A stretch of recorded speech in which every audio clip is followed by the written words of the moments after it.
Good morning, everyone. We're glad that you are here with us at 7th Street Christian Church a little bit early as we interview our newest member, Mary Lib Morgan. Thanks so much for letting us put you on the spot, Mary Lib. No problem. Well, for now, no problem. For now, no problem. No, painless. Yeah. I'm sure other people will continue to join us this morning. We'll see how many people have power, but glad that those of you who are here, and we are recording this so that others can watch it because people have been enjoying this series of our interviews, our parishioner interviews. So, well, Mary Lib, welcome. Yes. Thanks, Natalie. How are you doing today? I'm doing well. I am doing well. Thank you. Good. Coming off of a week of being not so well, so this is a treat. Okay, good. Oh, were you sick? Yeah, a little sore throat. You know, the first thing that goes wrong these days, you think, uh-oh, COVID. Right. So I was down for a couple of days, but fine now. Now you're fine. Okay, good. Yes, that is part of the vicious COVID cycle. I have a headache right now, and I'm like, oh gosh, is it COVID? There's no Exactly. oh my gosh, what's going on? Well, tell us about yourself. Are you from Richmond? Where are you from? Where'd you grow up? I was born in Winston-Salem, North Carolina, and lived there only 2 years, so don't really have any memories of living there. And my family moved to right outside of the Tidewater region. So I lived in a little village called Chuckatuck, which is, of course, as you can imagine, a Native American name. We lived in Chuckatuck, which is outside of Suffolk, and now it's incorporated into the city of Suffolk. We lived there and in areas around there until I was 12. And at that time, we moved to Richmond. And I've been here really ever since, except for a year away in Pennsylvania, or 9 months or so in Pennsylvania, Lewisburg, Pennsylvania, for a short stint. Oh, and so where did you, everyone always likes to know, I learned last week, like, where did you go to high school? I went to Midlothian, and I went to Midlothian. For those of you around here who are familiar with the area across the river, I went to Midlothian when there were no stoplights. From my development on 147 all the way to Courthouse Road, and there was a stop sign there. Then you take a right to head into the village of Midlothian. No lights, no construction, no nothing. So I've seen this area really transform itself. What's that been like to see Richmond change so drastically? Oh, it's not unexpected. So I wouldn't say that I've been terribly disappointed, although I like open spaces. And so clearly this is not a place to be if you like a whole lot of open space. I like to get in my car and just drive sometimes to get to those open spaces. Yeah. So are you an only child? Do you have siblings? I have 3 sisters, and they live, one is in the Richmond area and the other 2 are out of state. And I have 3 sons and 2 grandbabies. And do your sons live in the area? They do. They are close enough for me to get to them when I need to. They are not, I don't think they think they're too close. I'm pretty good about not overwhelming them. I try not to anyway. Yeah. But you know, once you have grandchildren, all bets are off. So actually, with that son and his wife, both grand boys, both little boys, one 4 and one who will be 1 on the 16th. So 2 days from now, he'll be 1. I actually have a regular Mimi time that I go and help my son, who's a stay-at-home dad. He's a nurse, is it PRN? Yeah, PRN nurse. And they decided during COVID that one of them would step way back. And Jocelyn really had the career she enjoyed more than Sean enjoyed his. So I go and help my stay-at-home dad, son, get through the day a couple of days, and we have lots of fun. Oh, that's so special. Yeah, it really is. That's really I'm just taking in like how unique that is, and perhaps something that is not anything maybe you would have imagined or even he would have imagined. And so what is that time like? I guess I'm just curious, like here's this unique mother-son time that you get to have as with him being an adult and seeing him as an adult and as a father. And then also, I guess you're called Mimi. Yes. Mimi yes. time. Like what? Yeah. What is that like? Well, I have to say, we both view it as time that's much more directed to the children. We kind of divide and conquer. Well, I shouldn't say conquer. We divide and survive. And so, he'll hand off one to me, vice versa. If somebody's having a tough time and they need a switch of supervision, play. I'm a big play Mimi. So I really, really have fun most of the time that I'm there. And he is very grateful. He actually has type 1 diabetes.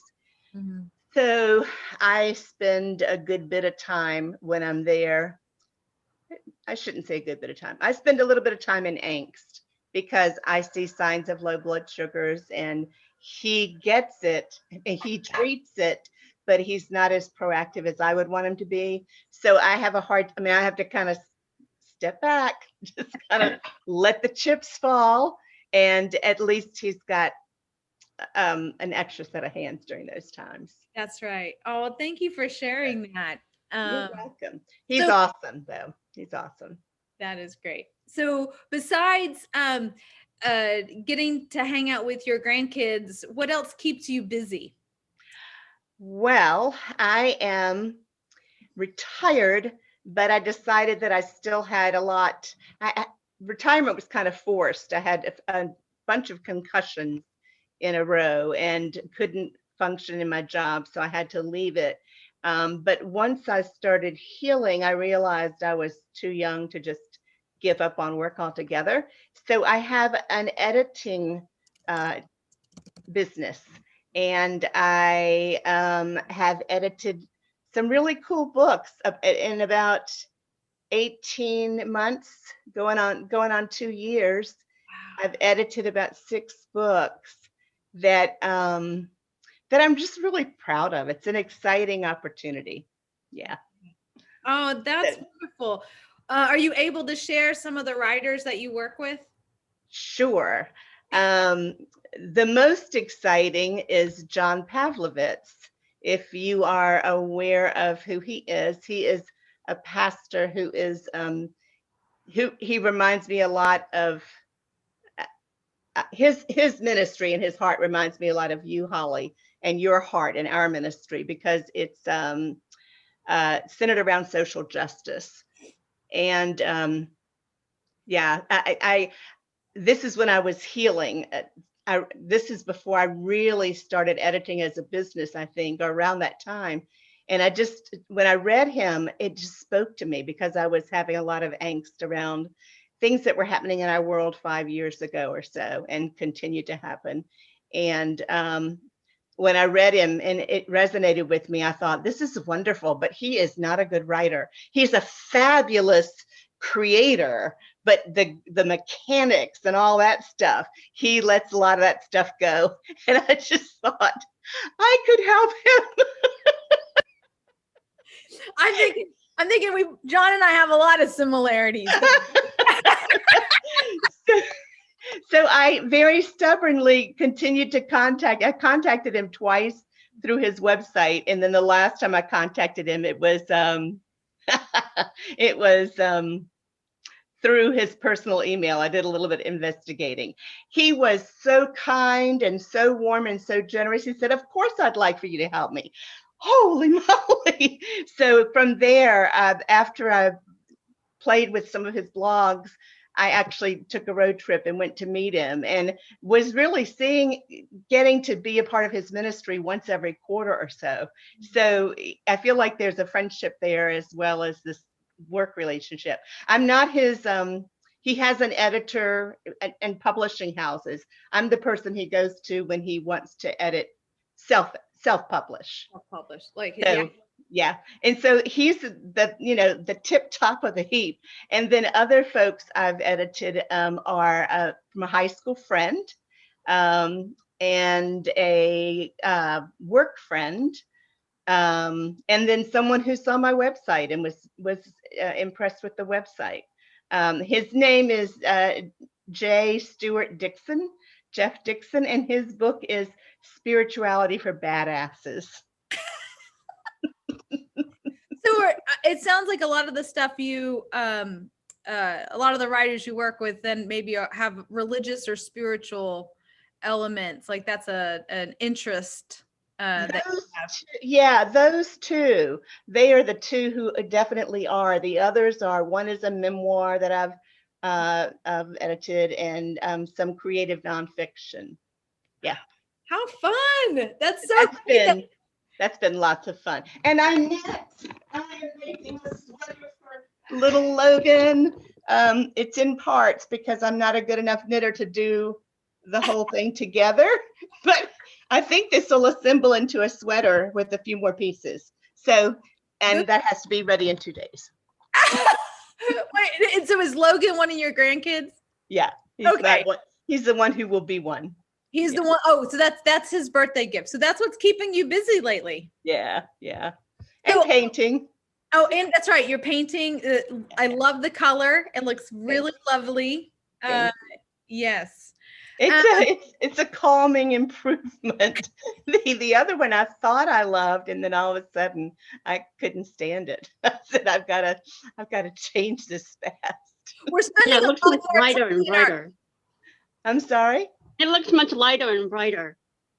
That's what I said. Hey, Maggie. I said it looks lighter and brighter than the terracotta. Yes. It really is. I'm excited for that change. It's still in progress. When we're spending so much time in our houses, color, things start to settle in. I'm like, I don't think I like this color. Exactly. Now, Maggie had a question about tap dancing. Oh, Dave, you weren't supposed to see that. And Maggie. It was in the chat. I'm the greeter, so I'm keeping an eye on the question. Oh, Maggie, what is this question about tap dancing? Well, my mother was a dancer, and I got the love of dance from her. And I recently bought this little exercise kit that's called Tap Fit. I'm ashamed to say I haven't done the kit yet, but I've got my tap shoes out and the plank is ready. When I finish all this painting and I can clean up, I'm going to be tap dancing my way to a little weight loss, I hope. That's so fun. That's great. I love that. It's fun. I've taken several classes. One probably 35 years ago that I just loved, and the other one I took recently. It wasn't as exciting a class or as fun a class, but it was fun to get back into it. Yeah. Do you have neighbors below you or anything that may be upset by this tap dancing? Listen, I have a neighbor above who has 2 little teeny tiny dogs, precious little dogs. But I tell you, all times of the day and night, I can tell when she comes home and lets them out. It's like this herd across the floor, back and forth and back and forth. So if she hears me, I'm okay. Okay. I love it. Well, I've got one last official question, unless others do, but I'm curious what, and advice do you have, or would you give, of how people can stay, uh,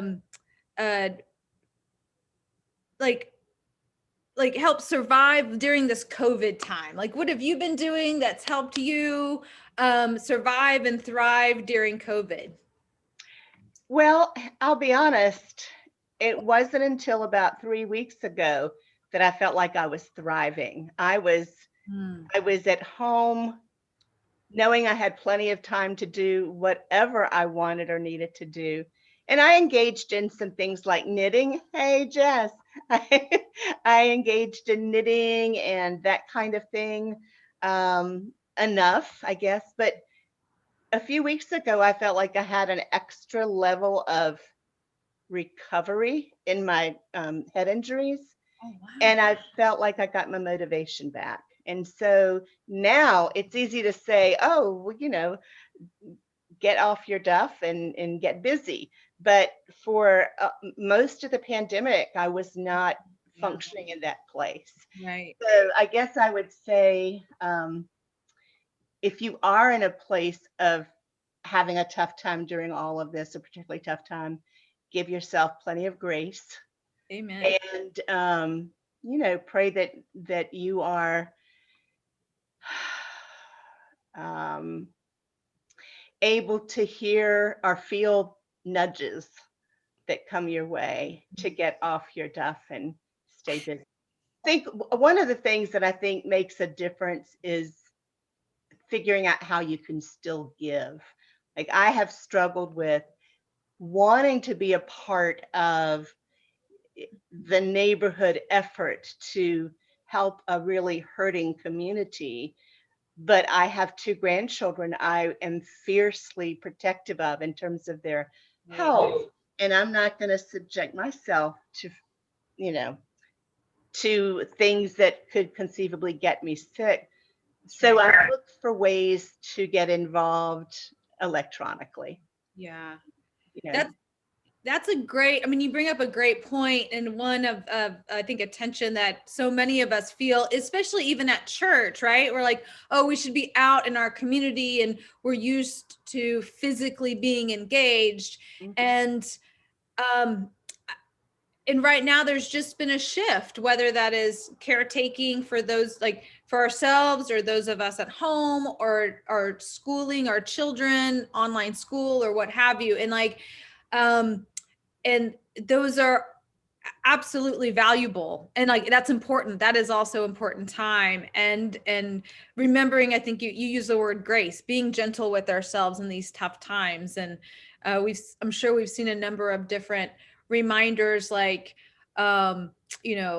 remember that you're living through a pandemic. It's okay if you feel sad or confused or are experiencing memory loss. Every day looks the same. Where I'm like, Dave and I, even when we first got on the computer, and he's like, is it Friday? Was that Friday? Was it Saturday? I don't know what day it is. Like, everything just meshes together. Like, Exactly. It is tough. It is tough. Yeah. So, well, thank you so much for sharing of yourself and of your stories. I do want to wrap up just to give people time to grab their communion elements and whatever else they may need. But thank you so much, Mary Liv Morgan. You are a true delight. We're so glad that you are a part of 7th Street Christian Church, and we look forward to continuing to get to know you. Holly, I am ever grateful. Ever grateful. Thank you.